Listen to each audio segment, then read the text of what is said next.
Okay. We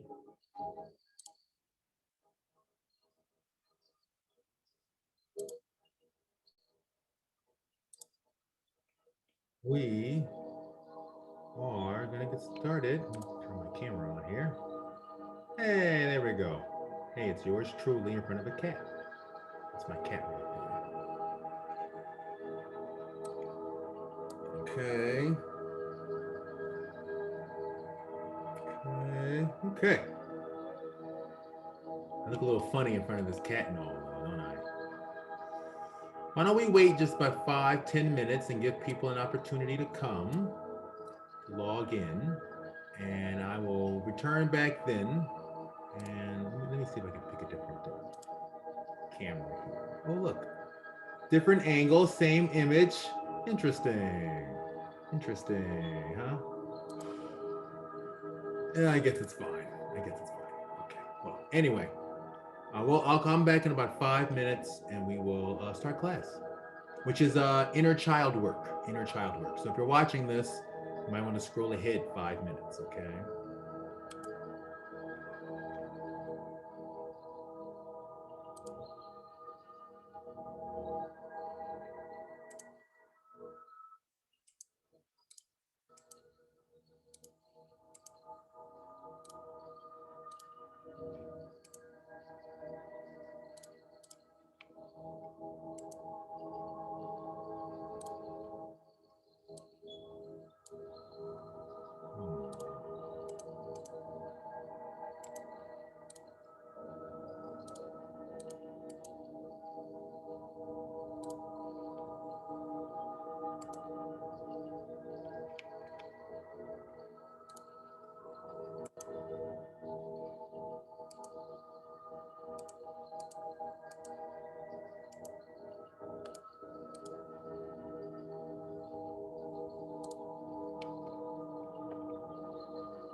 Okay.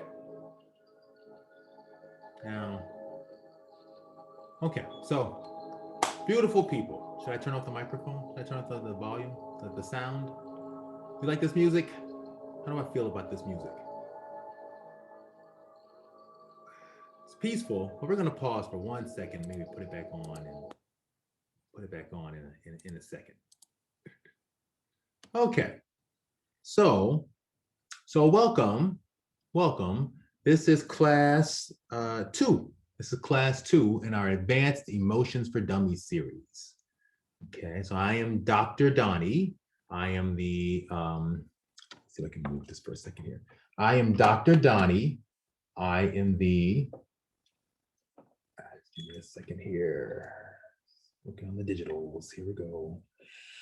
I am Dr. Donny, and I am the teacher of this class. I am a college professor at CSU East Bay in Hayward. Just hold on, just 1 second here. There we go. I'm a college professor at CSU East Bay in Hayward, and I have moved. My research looked at a lot of youth issues, and then over time I've moved into what's called social emotional learning, which is all about helping people to process their feelings. I have a workbook I put together called the Book of You, and so why don't we take a look at that right now? That is where all these exercises come from, and so if you are watching this, when you watch this on YouTube, you can go to the you can go into the comments. Let me try that share again. Hold on here. Make sure I got that right. Let's see what happens if I do this.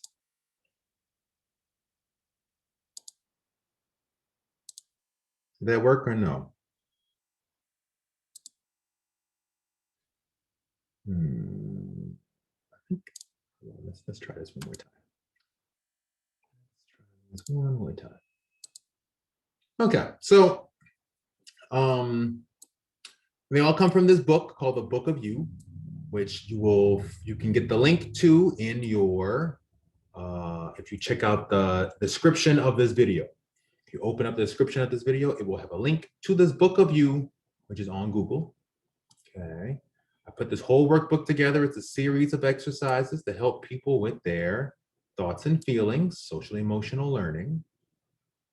I have 15 million windows open right now, I should tell you, because I'm putting together a presentation that's due on Tuesday. So my computer is doing all kinds of wonky things right now because I can't close these windows until I'm done. I guess maybe I could close them actually. I pretty much done with the presentation. I just haven't closed all the windows yet. But anywho, also I should say before we get started, I really would like a glass of champagne. I am getting through all that work was a lot of work, and I really kind of want to like sip some champagne right now. So that may happen, that may not happen. I am feeling through my feelings about that right now. I'm just gonna be really honest about that. Okay, it's 5 o'clock. I'm kind of exhausted. I worked all weekend. I had a really busy day yesterday, a really difficult feelings day, having to process a lot of feelings and a therapy appointment and things. So I kind of want some champagne, but we're gonna see. We're gonna see. Okay. So as you can see, thank you for letting me get that out. Let me get that off my chest though. So as you can see, there's part 1 of this was all about getting in touch with emotions and questioning beliefs. And there's a whole series of exercises for getting in touch with your feelings. Okay. And then part 2 is inner child work. The entire advanced class comes from these exercises on inner child work. Last week, we did inner baby work, which we looked at we talked about self-soothing. We talked about attachment. We looked at a boring self-care exercise, which is all about, ordinary self-care. And we looked at an attachment styles questionnaire where we identified our attachment styles. We looked them up on a questionnaire, right? We rated the questionnaire, and then we meditated on the questions in the questionnaire. That's what I remember. Yes, because that was deep. That was the beginning of my week, because it just went on to deeper things from there, actually. Okay, so this week we are diving right into inner child work. So that's number 14, inner child work, or healing toxic shame. Ooh, okay. page 43.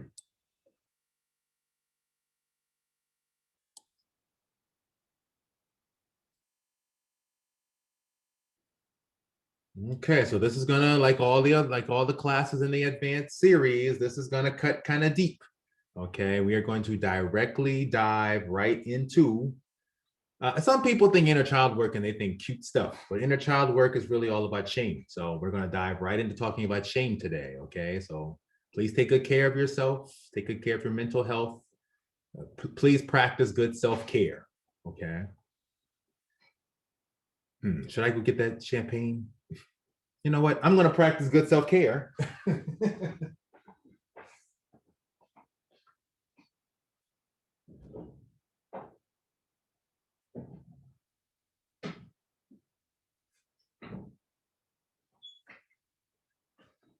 And now I just want to say, to be fair, for someone else, champagne would not be good self-care, right? But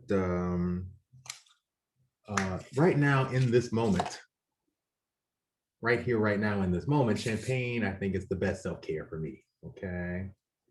And then I'll work through my feelings about this as I work through the worksheet. It'll be an opportunity. I'm a huge fan of, instead of just saying, no, don't do it, do what feels right for you and engage in it. And then just learn as you do it. Learn as you do it. So that way you don't have to beat yourself up or judge or put more shame into it. You can just work through your feelings as you, engage in the substances of your addictions, right? And then maybe one day you work through those feelings enough, you may not even need to use the substances anymore. You might just not even need it anymore. But for today, we use substances to acknowledge our pain. So I got pain, so here we go.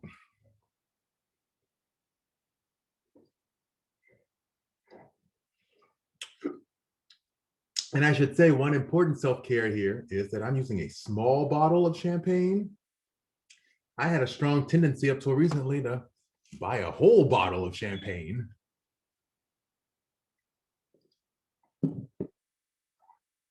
When I was having a rough time, okay? So I switched from big bottle to small bottle. Self-care, absolutely.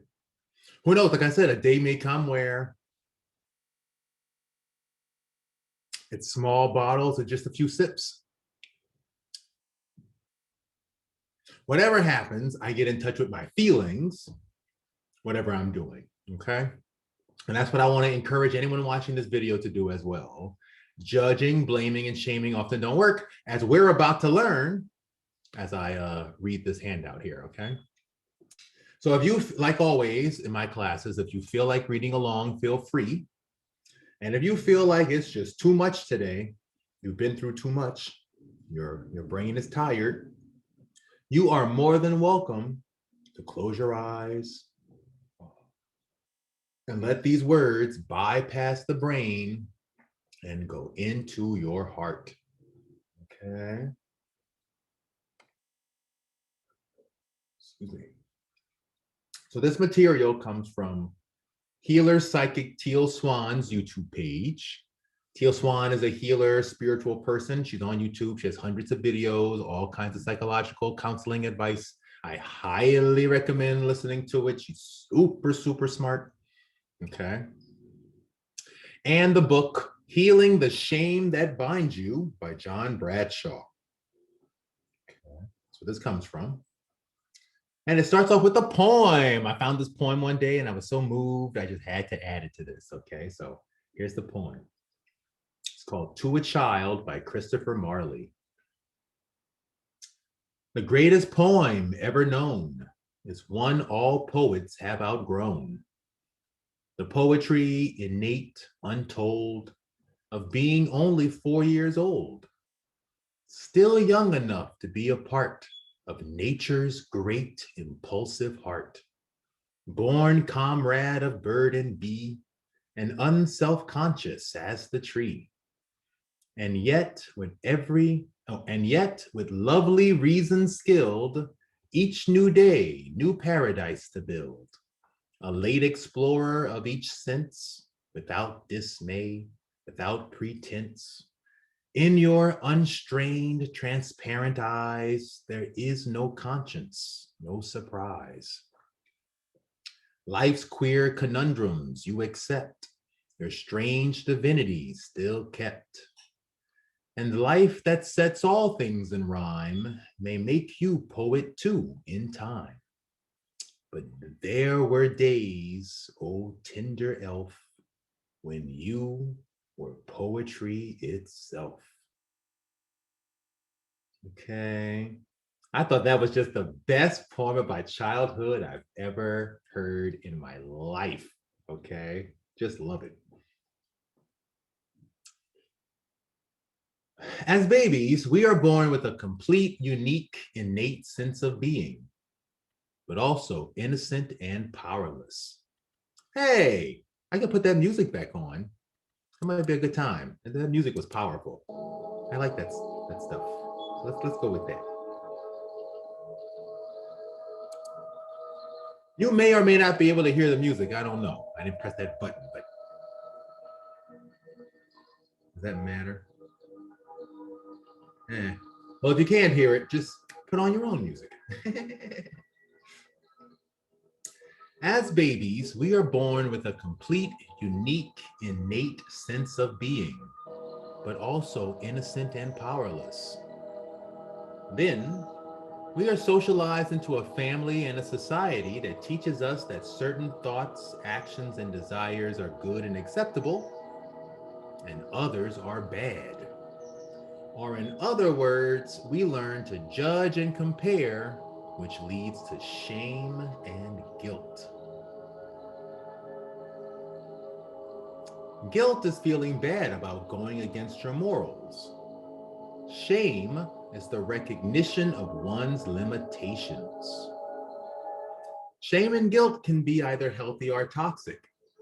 Feeling guilty about something you did promotes thinking about how to do it differently. And feeling shame prompts you to question your beliefs. Ideally, shame teaches us to value our connection to God and appreciate our limited part in the larger picture. However, when we have guilt and shame about a core part of our identity, like our race, class, gender, sexuality, or if your parents made you feel wrong for just being alive or wanting anything, then we develop toxic shame and start to deny and hide who we are so we can be accepted by others.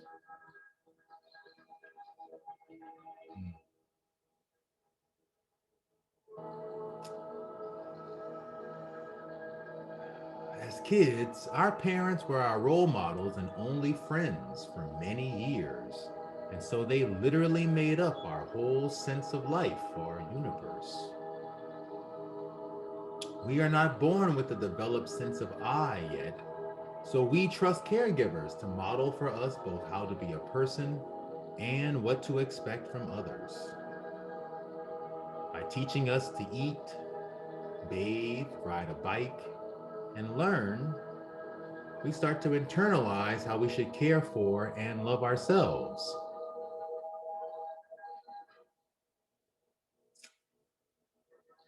Oh boy, give me a second here.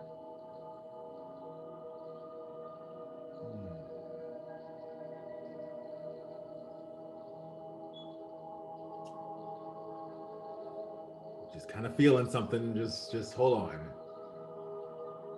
Care for and love ourselves. Shame is so deep that by the age of 3, children have already ingrained in them a model of how to process their shame by watching their caregivers.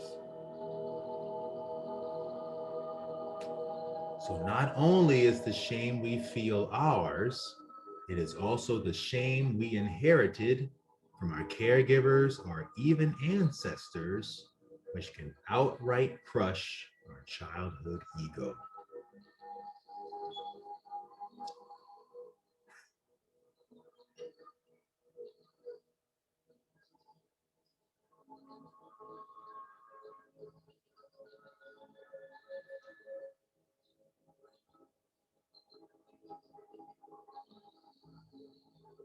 If our parents gave us good enough support, we grow up feeling the universe is on our side. However, if our parents violated our boundaries, then we feel the universe is against us. We can call the light the conscious, open, and healthy parts of ourselves. Then the shadow is our childhood wounds, deep emotional boundary violations buried by shame into our subconscious.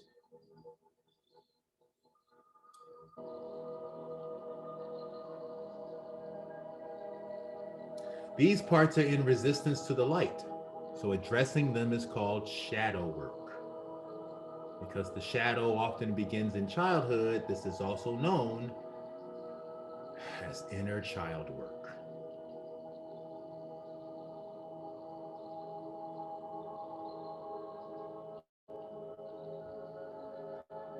Oh,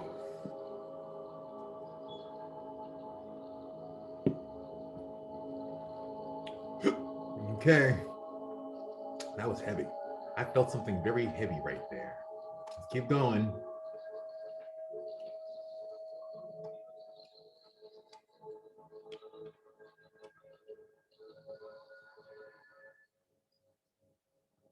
In a healthy adult child relationship, the adult demonstrates healthy shame by recognizing their limitations, taking responsibility for how they deal with their feelings, and admitting to their faults.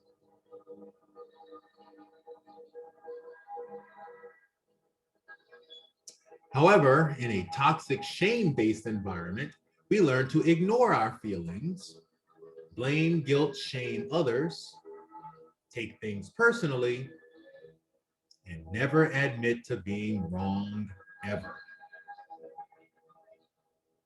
This teaches children that they are responsible for the abuse that happens to them and the traumatic things they are feeling. To survive this soul murder, we learn to repress. Repress everything.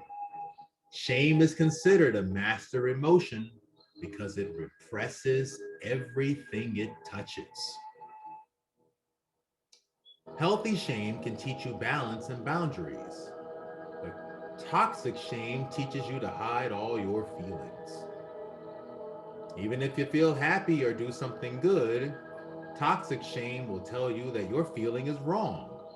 You are bad for feeling it, and you need to fight or repress it.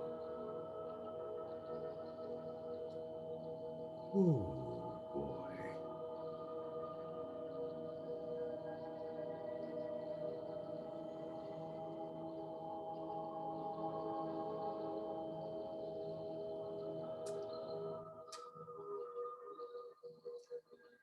There are a million things you may have been toxic shamed over as an innocent child. Your body and its changes, behavior at meal times or bathing, asserting your individuality and choices to your parents or family, religion and cultural norms, expectations, judgments, comparisons by other adults, teachers, friends, school, the media, even your basic needs for love, attention, and support. Your own inner voice may be filled with the shame yelling and pessimism of those who raised you. Your childhood may have had so much shame, you just gave up, went numb, or silent or bitter, and just became someone else to please everyone or survive the soul murder.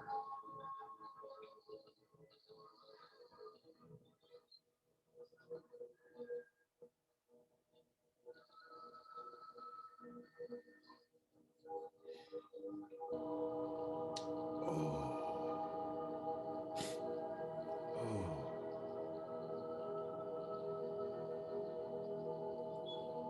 This ego split means the two parts of our brain, the frontal rational part and the back emotional part, do not develop together. You can use logic and willpower to change yourself, but your repressed natural emotional self can only react from experience. Consequently, your adult identity may figure out how to be free and assertive, while your inner child self continues to feel 2 decades of poisonous core shaming.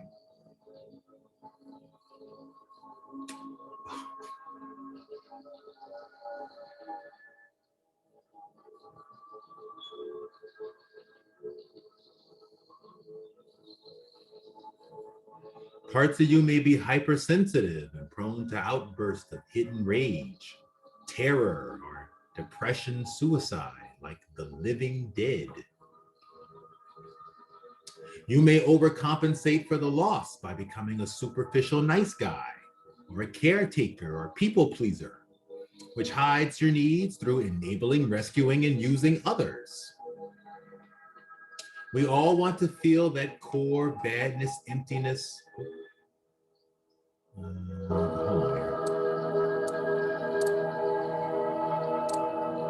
We all want to feel that core badness, emptiness. Here we go. So much, we will engage in anything to feel love.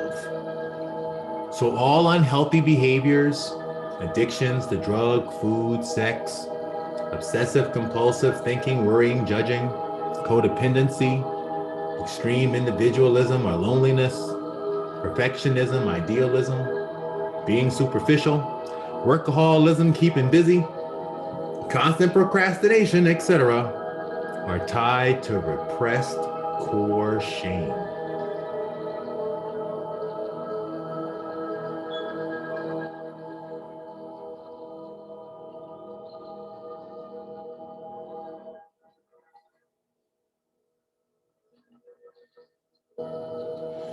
Additionally, the trauma of this shame stops the developmental process, keeping a part of ourselves stuck in childhood thinking, fantasies, and roles. We are then set up to hide our issues, never mature, and deflect and blame others.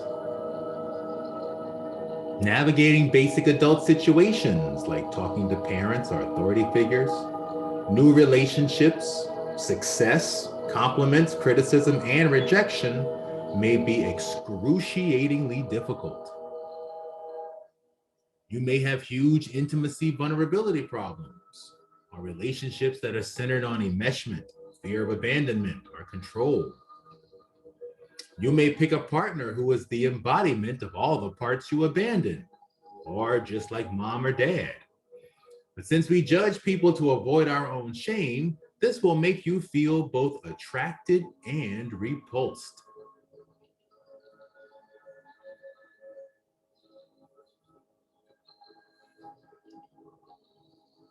Oh, Jesus.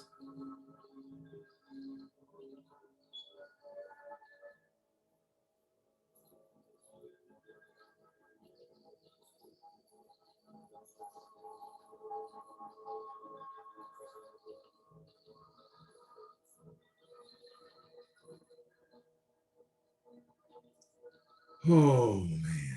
I just broke up with the guy I'm seeing yesterday, or 2 days ago. And he one issue about the relationship was that I regularly felt like he was somebody I was really interested in, but also someone who I didn't feel like was right for me constantly. He just regularly, well, he regularly was very criticizing toward me. So I kept wondering why I was so interested in this person. So I'm gonna sit with that. Okay. Shame may affect every single thing you think and feel. Oh, well, that's the reason why. Okay, so there's shame involved in it. So okay, I'm gonna sit with that. I'm gonna sit with that in a second, okay? You may automatically treat anything anyone new with fear and judgment. While you may over time construct an adult mental definition of love that's about flowers and candy and the perfect family like the show Full House or Family Matters, Our childhood embodied feeling of love is whatever you actually went through as a kid.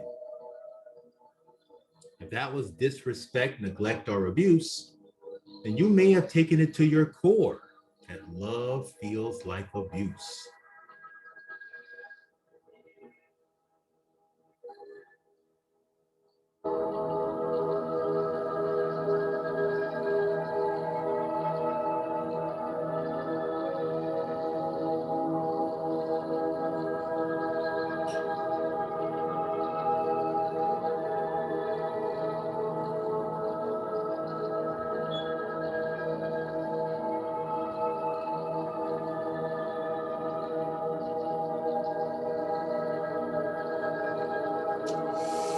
This is why people constantly beat themselves up, or stay stuck on negative, or stay in abusive relationships even though it doesn't logically make sense.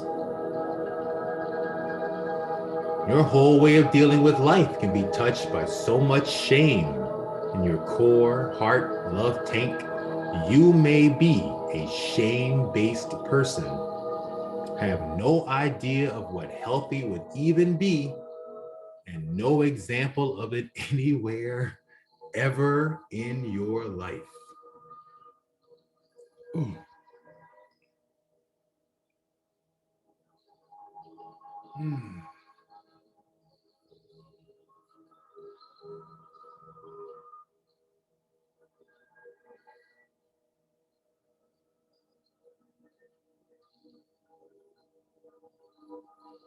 As adults, we often avoid or deny our emotional reality by judging our inner child woo-woo as something silly or not really important, much like the adultist ways we view children.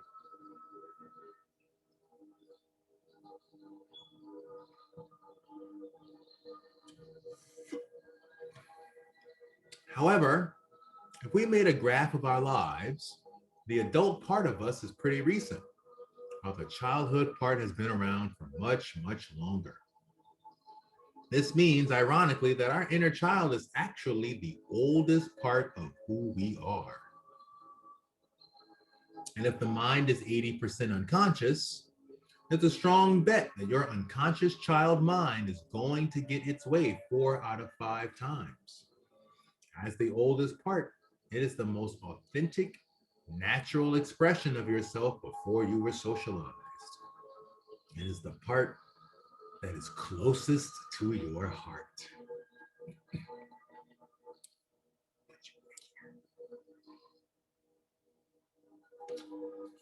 A key part of healing our inner child is acknowledging, externalizing, and legitimizing any shame you have taken on, including our caregiver's own shame, and to teach ourselves self-vulnerability by making a non-judgmental space of unconditional loving care and uber baby soft sensitivity to slowly let up all those painful repressed feelings.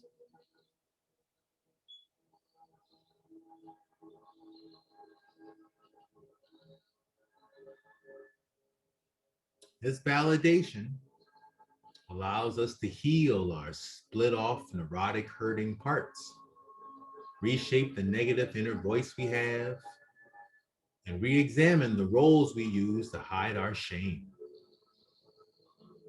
Once we can handle it, we can open up to new experiences our inner child needs to heal, stand up for ourselves, and express our shame with safe others.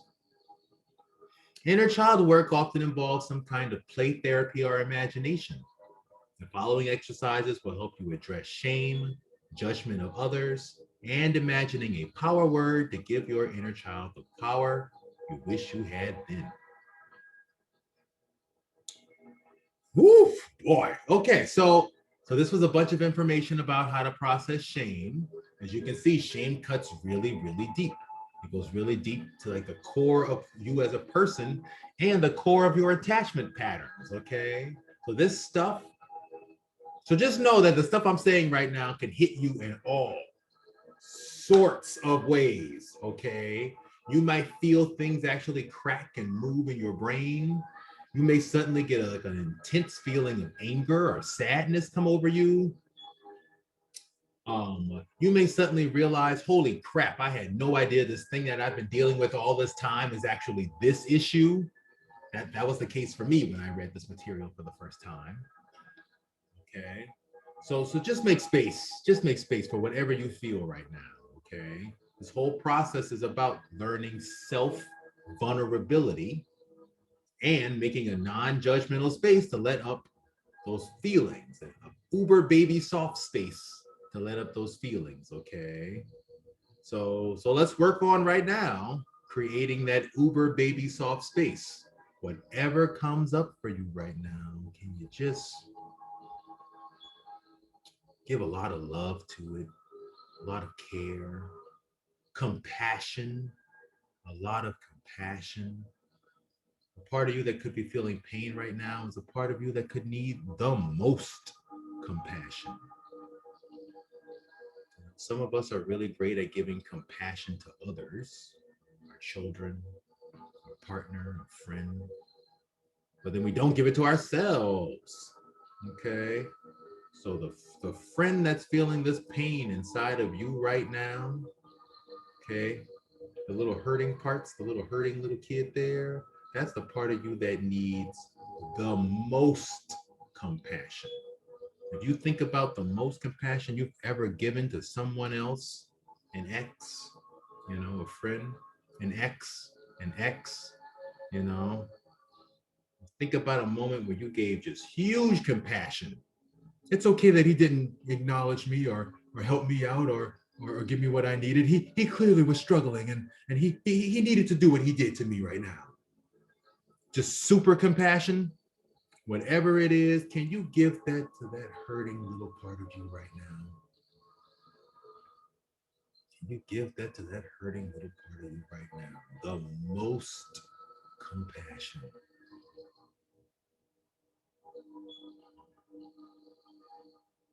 Whatever you feel, okay?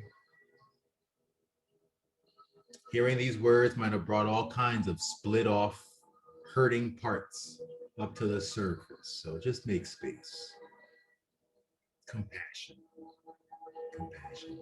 I'm going to rewrite this whole workbook one more time, and we're going to go through it and see how many times I can add the word compassion. Okay, because it's so important. So important. If you don't treat yourself with compassion, well then hell, who the hell else is guaranteed to do that? Okay. You may look out with a friend here and there who might do it.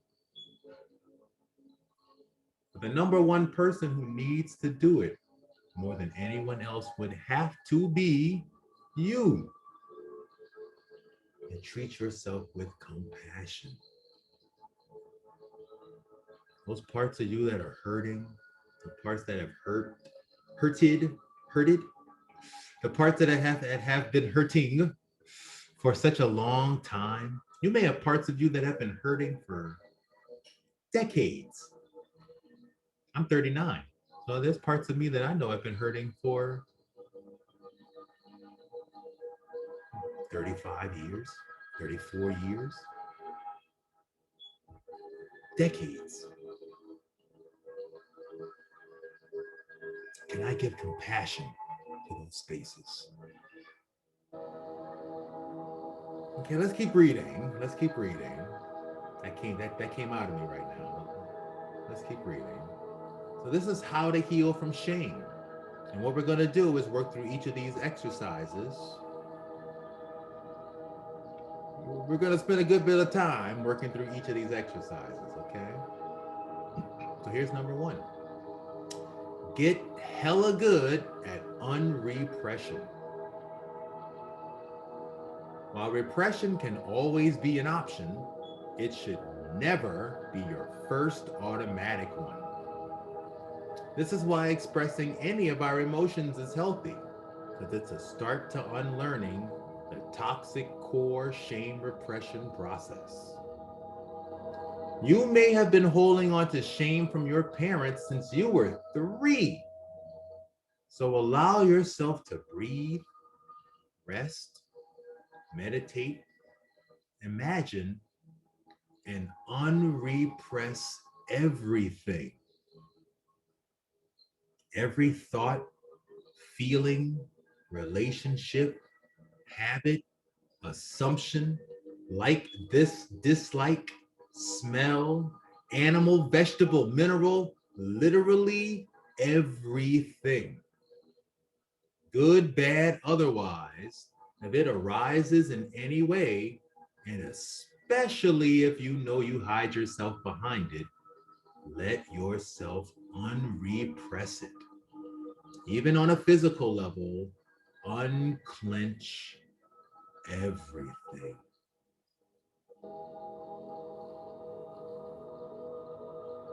Okay, let's give that a shot. Easy enough. Just notice your breathing. Notice your mind. Notice all the sensations in your body. All of them from head to toe. And unclench everything.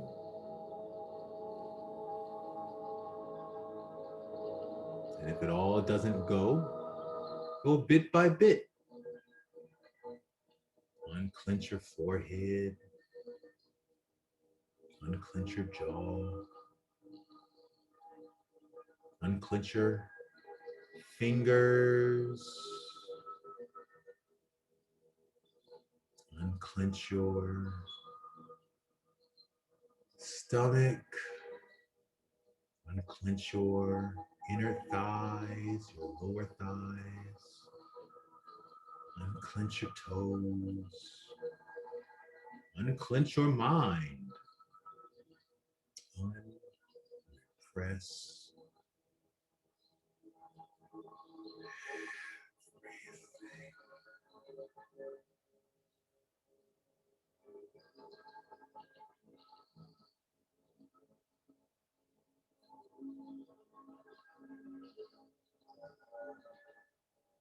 Just allow all of it to be filled with compassion.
What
I like about this is you don't have to think about what you're letting go of. You don't have to process it. You just literally have to let yourself let go. Like the feeling of releasing the balloons out of your hand, going into every space you got in your mind and body, and just keep pulling apart.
Oh, Jesus.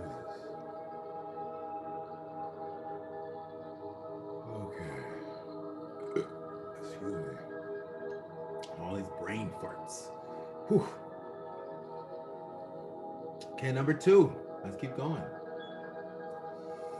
Discuss healthy shame. A kid who feels limitations is not good, but an adult who doesn't feel their limitations is not a healthy adult. So, get comfortable with acknowledging all your limitations. Start small. 1, just name something of low importance that you can't do right now and say, I can't. Go take a walk because, and think of one reason why you can't do it and just sit with the feeling of your limitations. So I can't go take a walk because I'm busy here doing this work online. Just sit and see what that feels like. I can't make dinner right now because I'm here teaching this class.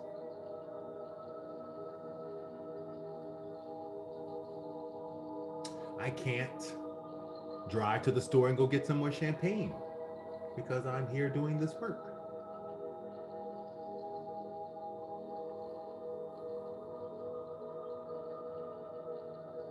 I can't be that perfect student who works all night because for the next 2 hours I have to be here. Well, for the next 2 hours I am here working on this. So I can't work on the homework that I need to finish. I can't do both at the same time. I can't do both at the same time. That's another limitation. So just sit with the feeling of your limitations. Now, for some of us, we had to sit with we're quite aware of the feeling of our limitations, right? Okay, so then you can try a more advanced exercise. So, some of us went through a lifetime of being aware or having our limitations imposed on us.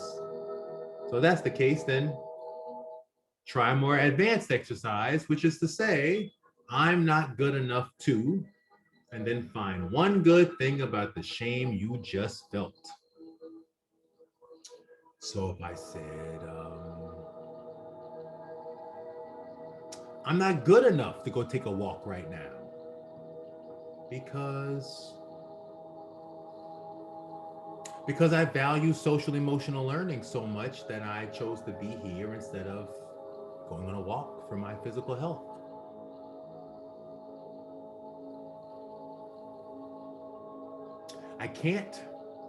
I'm not good enough to drive to the store and get champagne right now.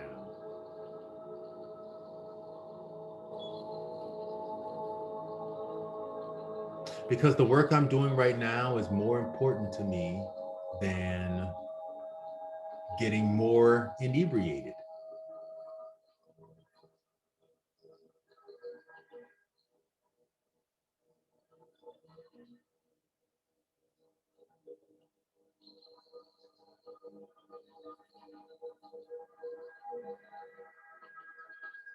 I'm not good enough to be the perfect student who gets everything done in a quick, timely manner. Because COVID-19 happened and I'm exhausted and I got all kinds of other stuff going on with this guy I just recently ended it with and also my job and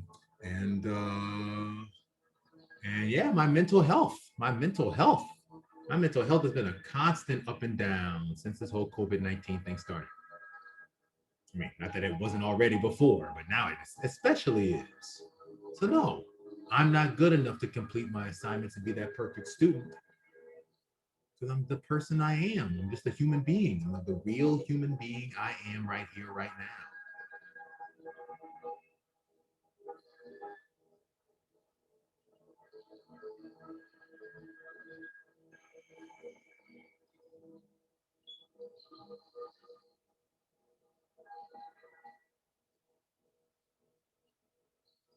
I'm not good enough to be free of all my emotional problems because because it took a lot of time to put those problems there. So it's going to take time to work through them all.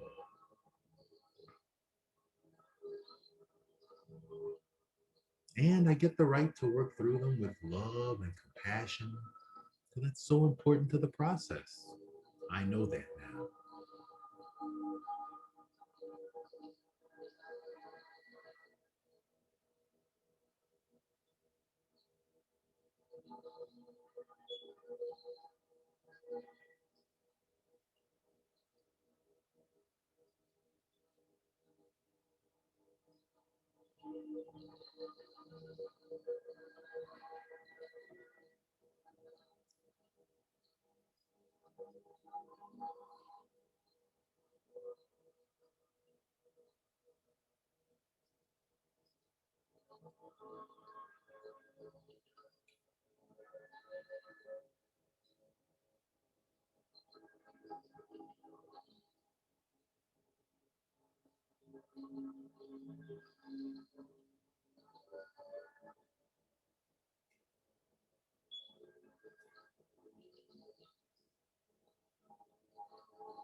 Oh my God, people.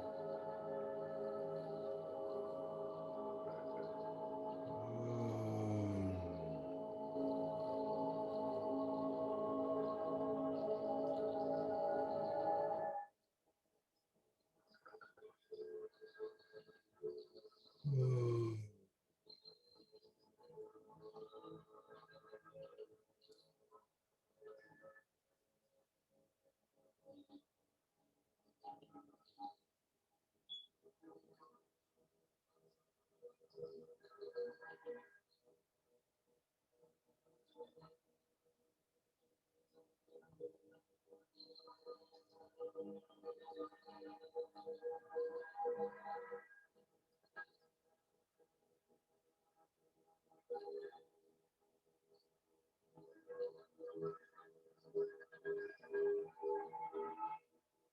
going to give myself permission to have a smoke right now, but that was extremely painful. Very thankful, but very painful.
You know what? You know what? I'm not good enough to have a boyfriend because I need to take this time and really still work on me. Because I'm the boyfriend that I have been looking for all along. I'm the boyfriend I'm going to have from now to the day I die. I will be in the longest relationship I'll ever have. So, whatever happens with another person,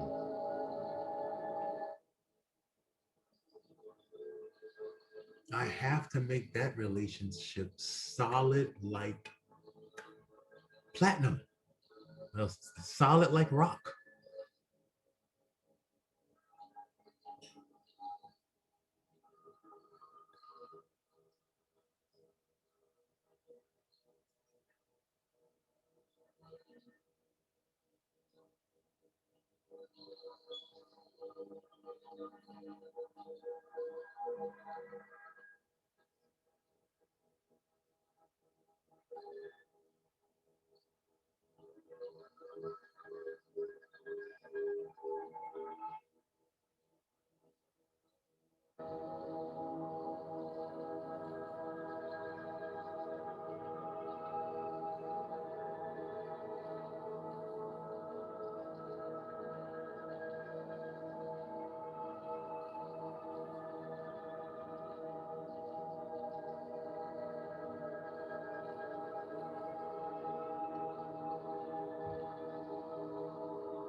You know what's funny? It's like my brain is shutting up. I can feel it. Like there's still a dialogue going on, but it's like it's winding down.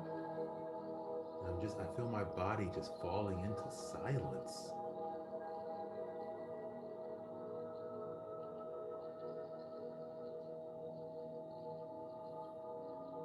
Like I feel that stirring of the TV in my mind, but it's like the volume's going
on. Okay.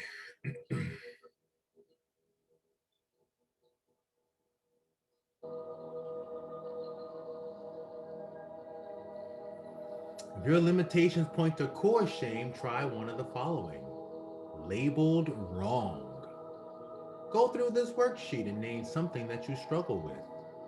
Why are you that way? What happened? What did you have to label wrong about you to become that way? And that's funny because you could read all that as what the fuck's wrong with you? Which is that's it. That is it. Why are you that way? What the fuck's wrong with you? What happened? What did you have to label wrong about you to become that way? Yeah. Okay. Imagine what you wish would have happened instead. Okay. Okay. Something I struggle with. Well, one is constantly having these thoughts running through my mind. Constantly running through thoughts. Why am I that way?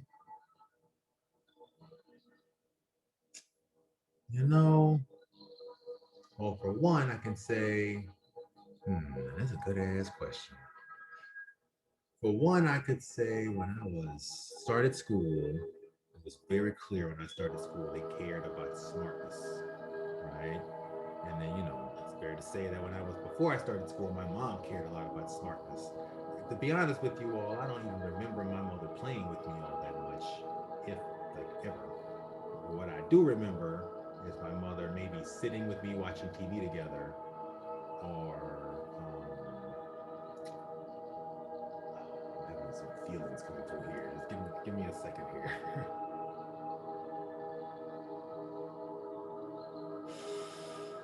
Oh, I'm having a memory. I'm having a memory. Hold on.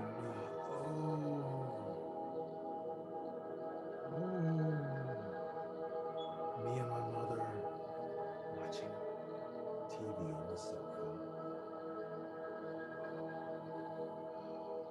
Or me just kind of standing around watching cooked and things. We didn't do a lot of interaction. And I remember the one time she did actually pay a lot of attention to me was when I got real good at reading and writing. My mom read to us every night. I remember I got real good at reading and writing, and she got real interested in that. She taught me how to write. I was going to learn cursive before I even started kindergarten. And she decided it was too early to learn that. She was always really proud of that. And so I think for that reason, I got really attached to the idea that intelligence is how I'll get rewarded for my intelligence more than anything else. Although to be fair, I guess that was also balanced with the message of just sit and watch TV and that'll be fine. So yeah, so I got a two-part message. One was your intelligence is what really matters. And then the other part was sit here. I don't want to hear you get critical about it. Just sit here and enjoy this. Enjoy this with me. Enjoy this with me. Enjoy this with me. Like as a real sort of passive spectator. Those are two dominant strains in my relationship with my mother. Very much so. Okay. So why am I that way? Yeah, the intelligence got privileged over anything else. That's how I got attention. What did you have to label wrong about you to become that way? Okay, now let's see. What did you have to label wrong about you to become that way? What did I have to label wrong about me to become that way? Well, I mean, I suppose the person who could be critical or could just move between having opinions versus going with the flow or doing their own thing or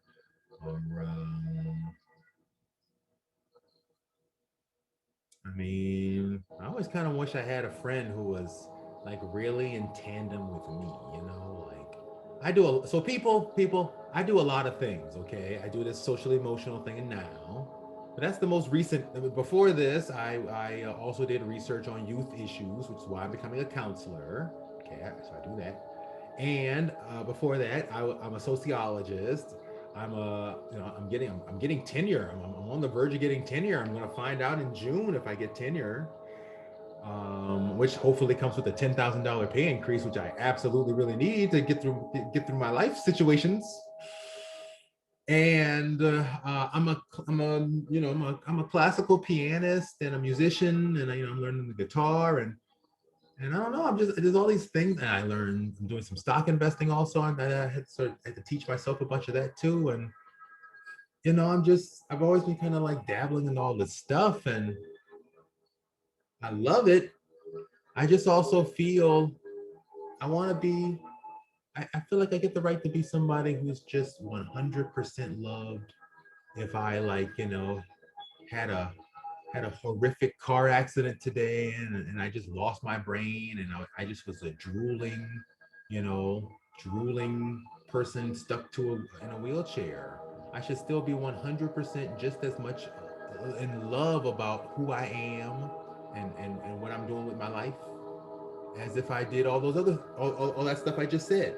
I feel like the sense of I love me and I love my life and I love who I am. Those things should be 100% the same regardless whether I'm uber talented or disabled in a wheelchair.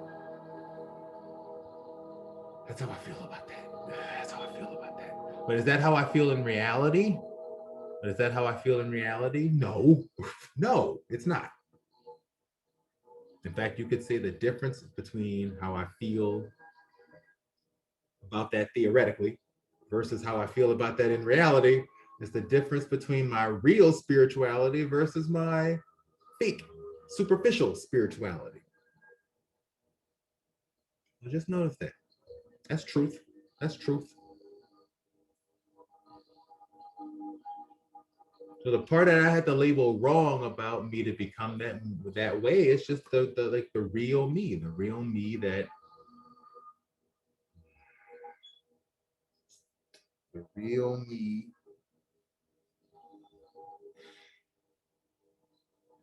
the real me, the real me. Whatever that would look like, whatever that would look like, the real me, the real me, the me that might be part achievements, but part something totally different. Whatever that would be, the real me.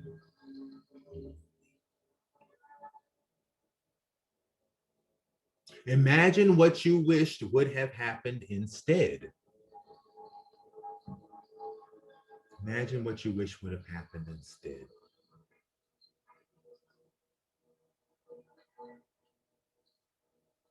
Okay, well, since this went to the real me business, I would say what I wish would have happened instead would just be, yeah, I really kind of just wish my mother would have just taken the time out to say, hey, let's play together. That's all I really wish. It's really kind of not complicated, you know? It didn't have to be. It didn't have to be something super intellectual.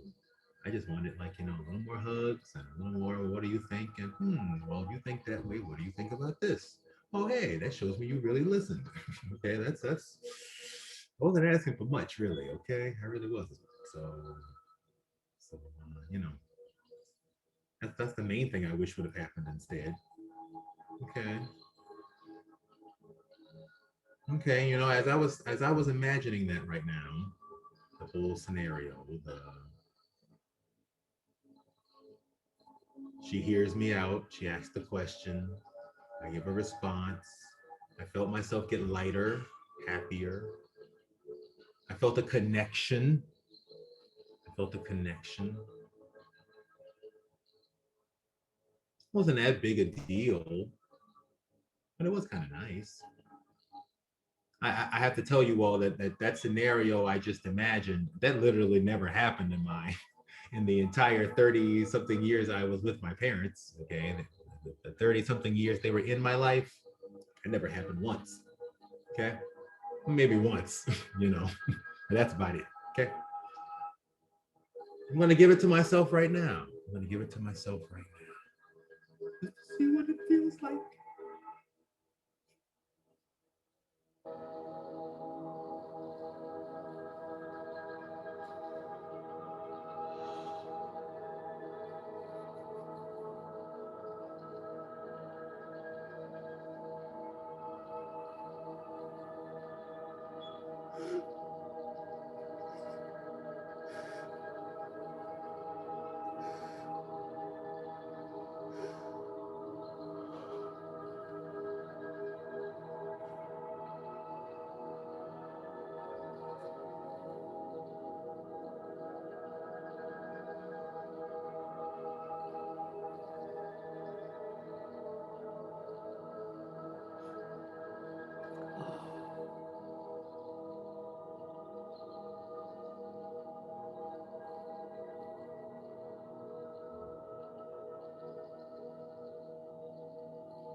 Why don't we go ahead and do one more of those, okay? We're gonna do one more of those.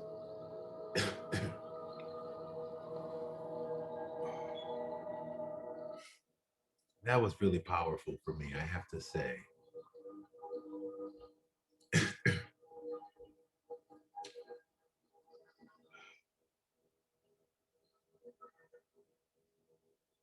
Okay, what's something else I struggle with?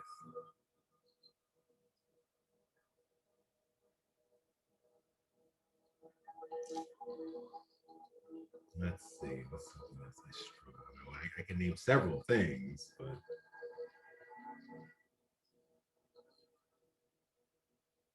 something I struggle with.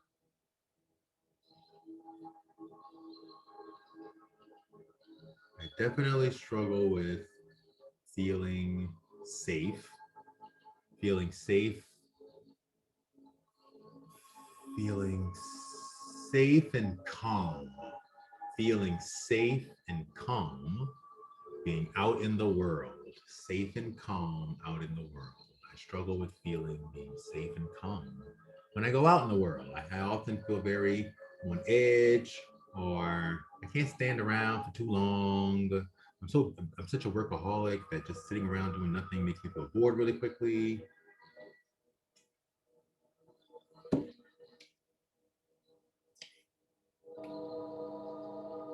I don't think I've gone outside at all in the last maybe 2 days. At best, I poked my head out of the door, but that's about it, really. Oh, maybe I took out the trash. Maybe that happened. Oh no, that's not true. I went to get some Popeyes. So actually, no, I did go outside. But it was nighttime, so the sun was not out. Just to be fair.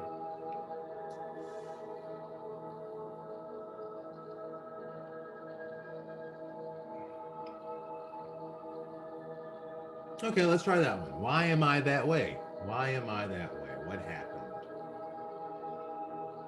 Struggling to feel safe, to calm. What happened? Well, one thing that happened is I went to college and started walking around and started noticing several young white women running away from me just by my very presence. That that happened. That made me feel very uncomfortable when that happened. Very uncomfortable. That made me feel very unsafe. Because I felt like at any moment someone could accuse me of something and then everybody would believe that person instead of looking at the situation. That made me feel extremely uber unsafe. Uber super unsafe. Super crazy uber unsafe. Like, what the hell do I want a purse for anyway? Like, what am I going to do with a purse? I don't know. That always got me too. Like, how do I know you have money? Like, do I want to wear the purse? I'm not really into purses, to be honest with you. So the whole thing just makes me really, really uncomfortable, unsafe, weirded out, all of it, all of it, all of it, racist, icky, all of it, all of it, all of it, all of it. This makes me feel ugh, all that ugh. Okay.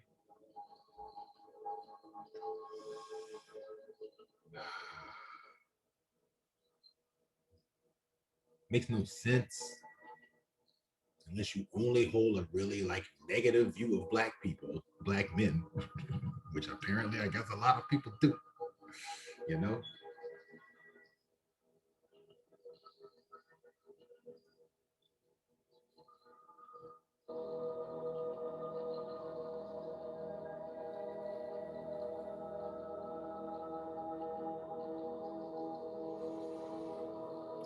What did you have to label wrong about you to become that way?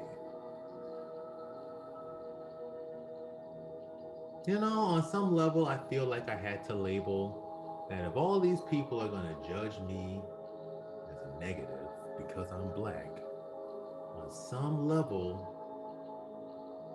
not that they must be right, but I can't fight it forever. Trying to like overcome it is annoying, is exhausting. So I have to accept that that's how they see it and that they may never change. And I still have to go on and live my life. But it's like I got to get real conscious about picking my battles.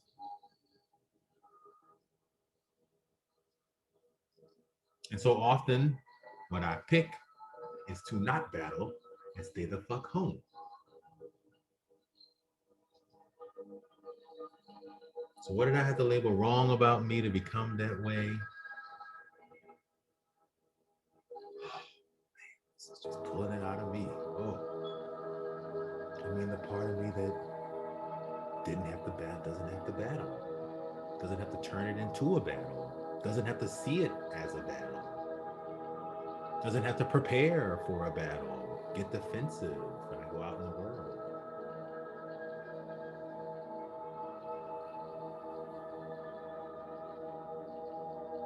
You know, even if the racist thing happens, even if you're standing around and some guy goes up to the ATM, and then the moment he has to like go ask somebody a question and stand 2 feet away from the ATM, he looks at you like you're about to just rob him and smash his head open and take his stuff.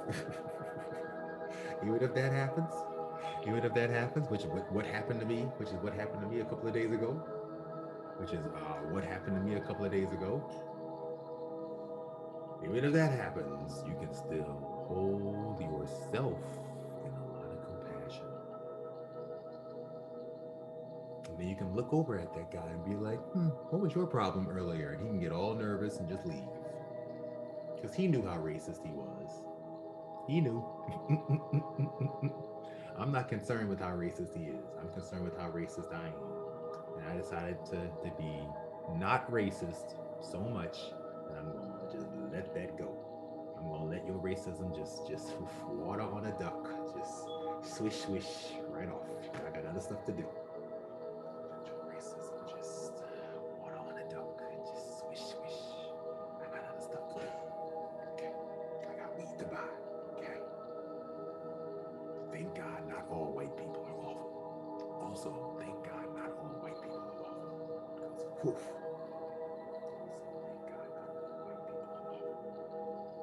Anyway. I'm rehashing a story. Rehashing that story. Okay. Well, some stuff went down. Anyway. Oh, I love this. This is all coming up. Oh, thank God not all white people are awful. Okay. Imagine what you wish would have happened instead. Imagine what you wish would have happened instead. Well, yeah, I wish I'd have just, I'd have gone walking around and, I watch white men walk past white women, and white women don't decide to suddenly grab their purse. They just keep on walking on. Maybe they look and see if they're interested or not. Maybe they don't care whatsoever.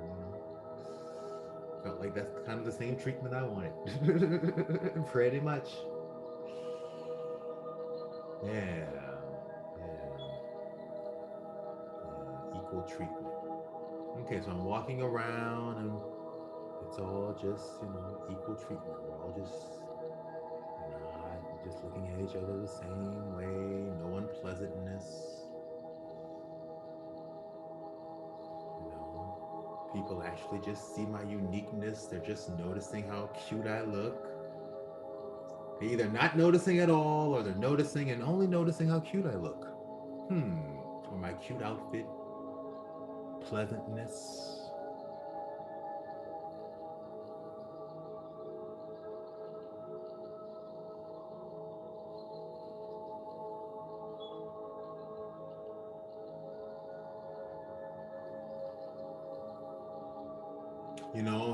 Suddenly a moment of racism occurs, and everyone, I mean, white, everyone white even looks at it and says, no, this is not right. We must stop this.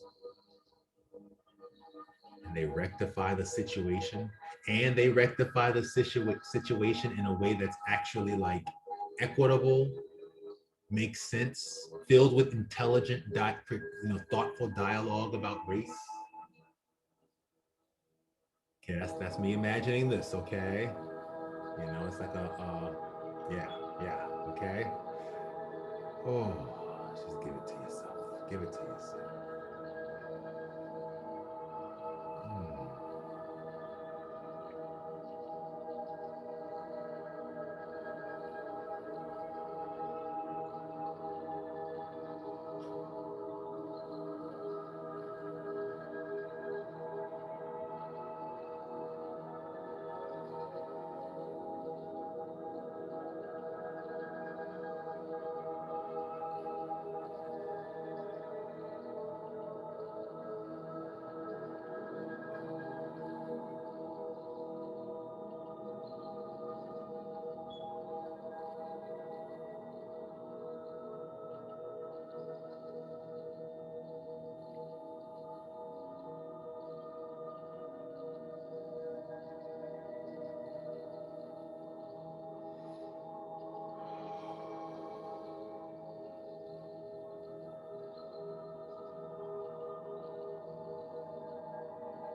Imagine a world if I had never dealt with racial injustice ever. Imagine. Imagine.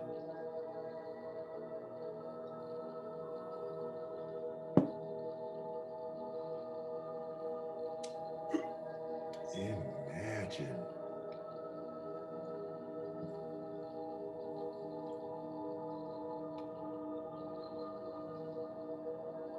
I mean, imagine a world if I had never dealt with any racial or gendered or ooh, class-based, sexuality-based discrimination. Just complete equality. I mean, I'm not even sure that's totally even a realistic thing to even imagine, but like communism, just pure communism, everyone equaled out. But when I imagine that, I mean, part of that feels a little flat, but part of it feels calm.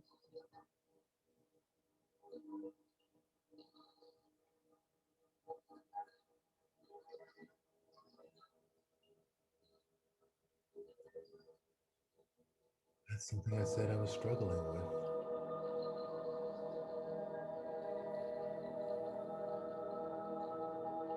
And there is something safe to feeling that also. Everything equaled out. Hey, here's something.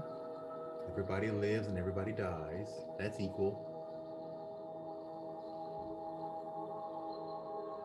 Gravity affects everybody equally.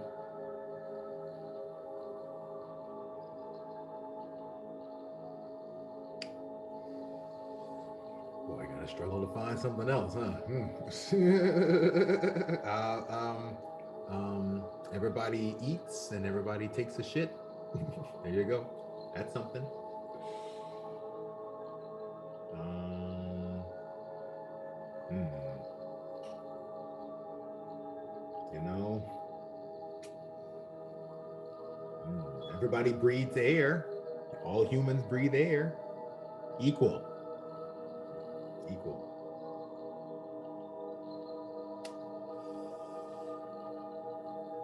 Yeah, wow. I guess, maybe, let's see, can I find a whole bunch of other ones? I don't know. I was going to say everybody can feel, but I can't know that. I don't know if everybody can feel or not,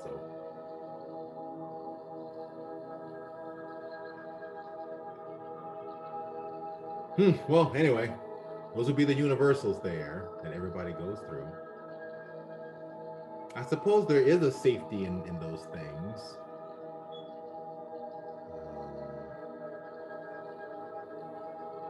I mean, it would be quite interesting if I met someone one day and I noticed they never went to the bathroom ever. You know, we ate meals, we hung out all day, we hung out all night, but not once.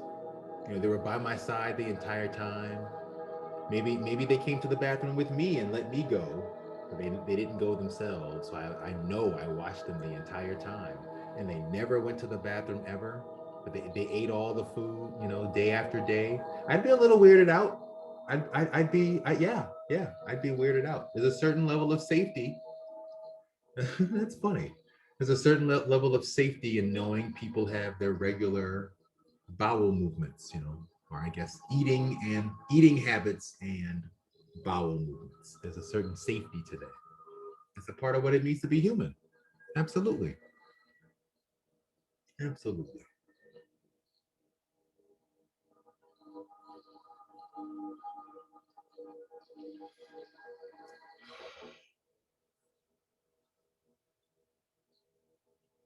Equal.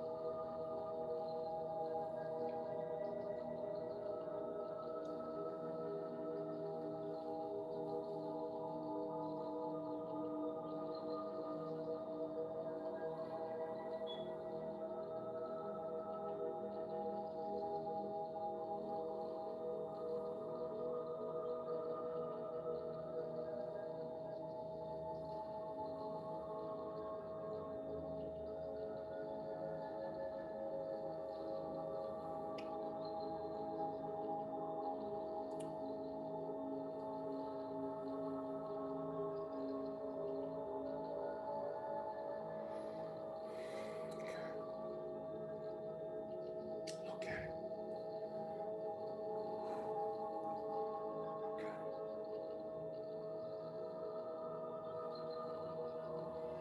Okay, last one. Last one is hiding shame.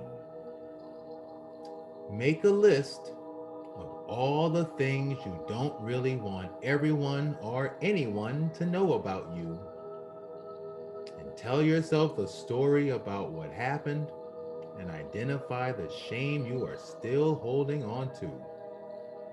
Is there anything healthy about your boundaries, limitations, humanness that you can learn from the situation now?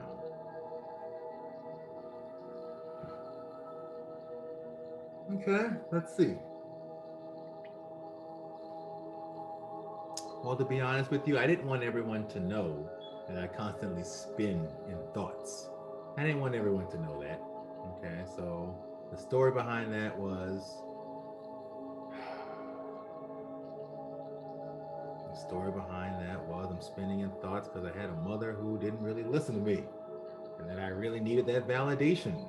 Just one little bit of it could go a long way to helping me heal. The shame I'm still holding on to, I don't have a word for that shame though. So okay, now that's funny. So I don't have a word for that shame. It's like I just wanted my mom to notice me. I just wanted her to really notice me. I don't have a word for that. What would the word for that be? You know? The worksheet just said if your parents made you feel shame for just wanting anything. Yeah, just wanting the attention. That's it. I got shamed for just wanting the attention. I'm still holding on to the shame for just wanting the attention. I'm still holding on to the shame for just wanting the attention.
Anything healthy about the boundaries I can learn from the situation now?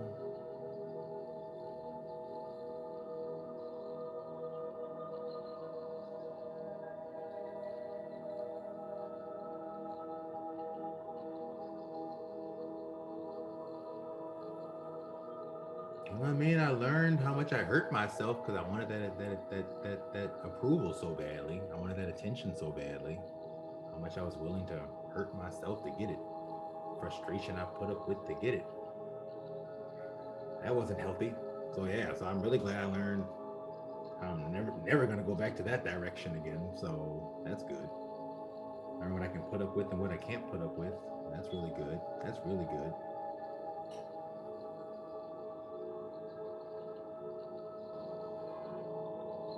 I learned how to really focus on loving me.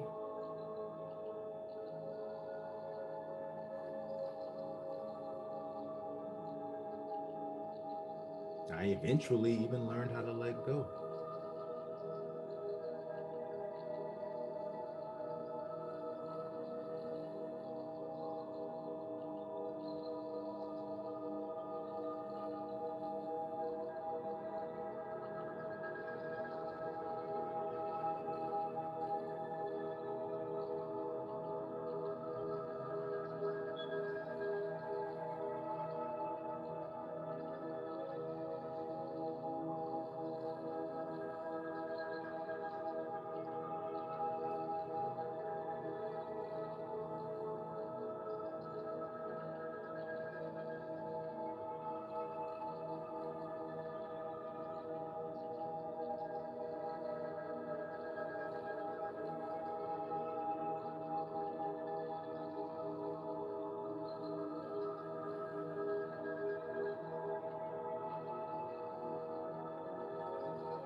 Let's do one more. One more. Something else I don't want anyone to know about me.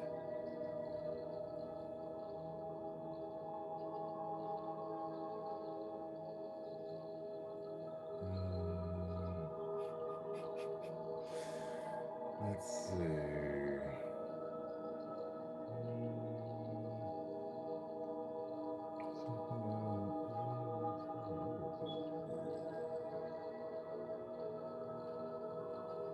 You know, I could pick a light one. Yeah, here's a light one. Okay.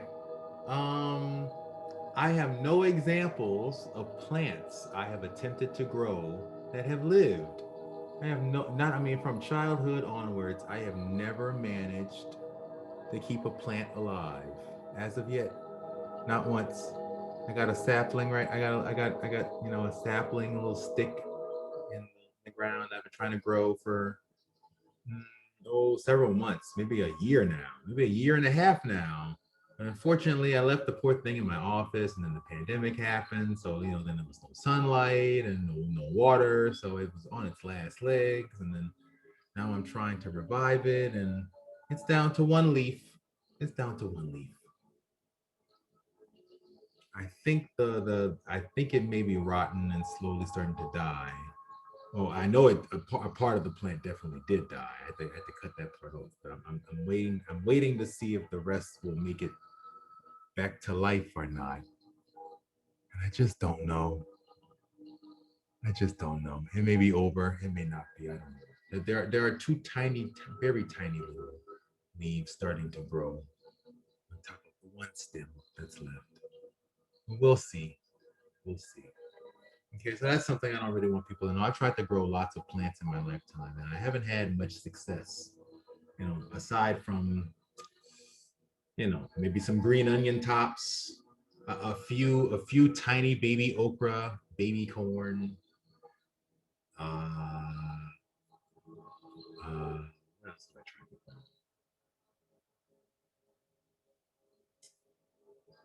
Oh, and maybe some herbs like cilantro. I grew some cilantro. That worked out. Oh, I grew a sunflower once. That worked out too. Okay, aside from that, everything else I've tried to grow has been an abysmal failure. Okay. I ended up trying to grow food and raise chickens. Chickens turned out to be a huge success and was a lot of fun for me. So I decided instead to just raise birds. So I started raising chickens, ducks, geese. I had pheasants for a little while, but a raccoon ate them. So in Britain, they call raising birds, they call that having a meat garden. Meat garden. I love that. So I'm all about having a meat garden. But the grass garden, the green garden variety, I struggle with.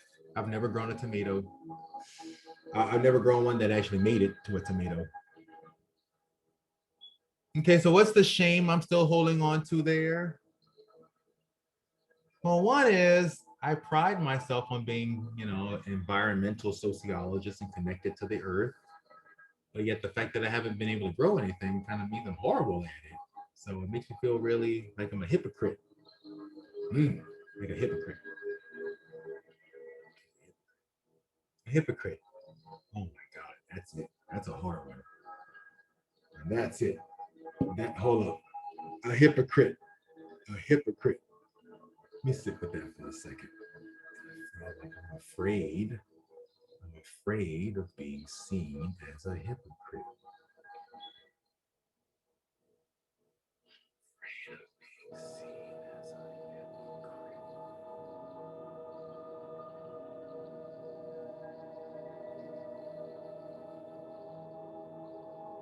hypocrite. Like they found out my secret.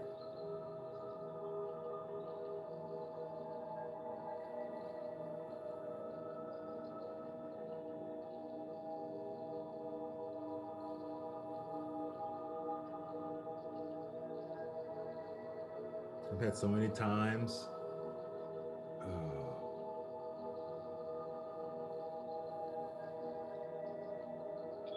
So many times when something has gone down in my life and people will tell me, but don't you teach social emotional learning? Are you becoming a counselor? Like, shouldn't you be the one to know how to deal with this? And I'm like, gee, God, God, ah.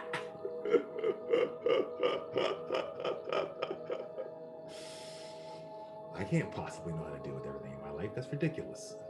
We learn as we go. We learn as we go.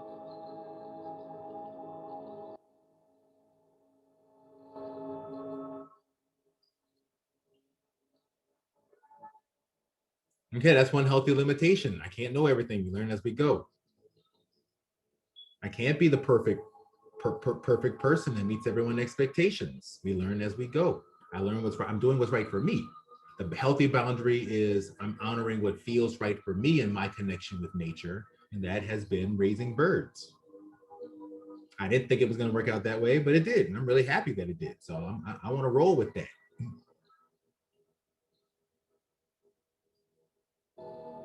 Yeah, and who knows what kind of contribution to the world I could make because of my budding relationship with birds. Who knows? Okay, who knows? Tell you one thing I could get out of it though, would be a whole lot of chicken Sunday dinners. Nice, tasty chicken Sunday dinners. Imagine if I lived in a world where on Sunday I killed the chicken, simmered the chicken, made some cornbread, some beans, some collard greens, made Sunday dinner for a family. Wouldn't it? How nice would that be to make Sunday dinner for my family like that with the chicken I killed myself? Wouldn't that would just make me all kinds of happy. All kinds of happy. Mm, that would just make me all kinds of happy, okay?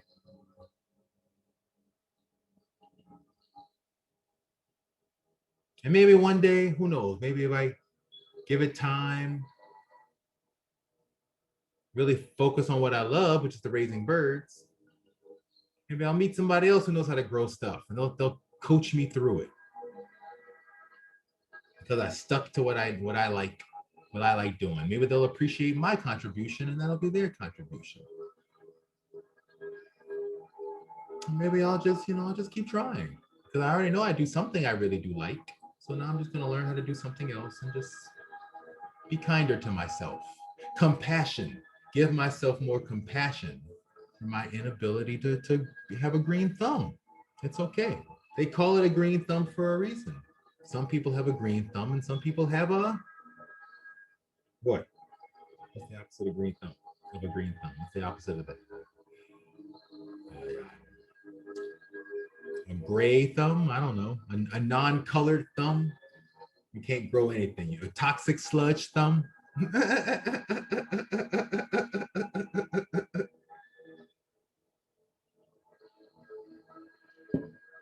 Some people have a green thumb and some people have a toxic sludge thumb. That's just it. Okay. Some people have a green thumb and some people have a Nintendo, a Super Nintendo thumb, or a Bitcoin thumb, or a piano thumb. Okay. Let your thumb grow whatever it's meant to grow. I like that. I like that. Yeah, I like that. Whew, Lord. Okay, I'm going to stop the music.